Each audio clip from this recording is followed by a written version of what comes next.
other athletes, but I've also heard one of their keys to success, certainly for baseball in particular, being that time of year, is constantly being able to make adjustments. Absolutely. And that's so one of the things Michael Jordan does is he actually reviews a tape after each performance. And he's not looking for what's wrong, but what's missing that would make a difference. So he's just looking to enhance his performance.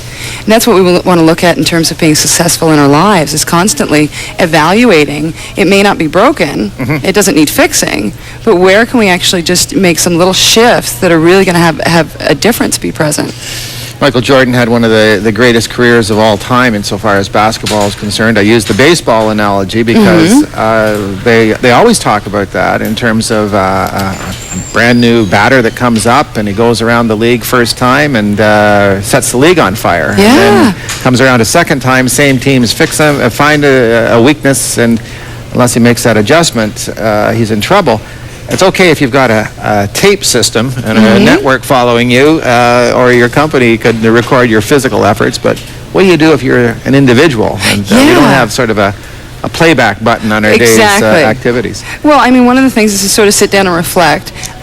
You can hire a coach, of course. Yes. And you can just work with other people and ask for feedback on a regular basis about your performance. Because other people see things about ourselves that we may not, because we're sort of operating from the inside. People often have a clearer view than we may. So it's really just empowering other people to, ask for feedback and support, and being willing to be vulnerable around that, and being okay with whatever we hear as an opportunity to improve and develop our own training and developing.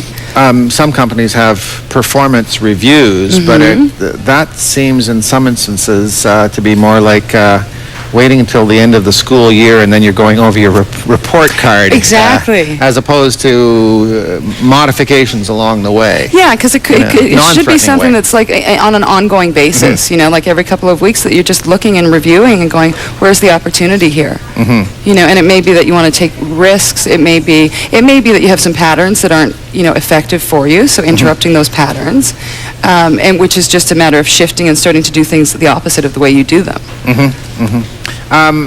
So what's the best way? I mean, if you don't have a personal coach to draw upon, is a personal network of the people you work with? I think that's the way to go. And it can be family, friends, colleagues, just people in your environment. Just asking them what do they see? Yeah. Like level with me. What am I doing wrong? Be really things straight. Work. And it's okay to hear things from people that may be uncomfortable, as long as we have it in the context of training and development. That it's not something to be taken personally. It's like somebody's contributing to you. It's a gift. You're getting feedback about how you can improve, and improve your quality of life or your revenues, whatever it is. I know a former producer here who has since retired from the profession to go into other areas. Early on in my broadcasting career, would on a regular basis say, let me take your side. I want to show you what was right and what was wrong with this story. And it's amazing to me that years later now, when I'm assembling a story for the 6 o'clock news or for Cable Pulse 24, I can literally hear sometimes that little reminder, oh yeah, don't forget to do this, don't forget to do that. Yeah, so it really made a difference. Yeah. Robin, thanks so very much. We appreciate the insights, as always. Thank you. Take care. We've been talking with life coach and personal effectiveness trainer Robin H.C. That ends this half hour here on CP24, the top stories making Toronto's news. I'll have them for you coming up right after this.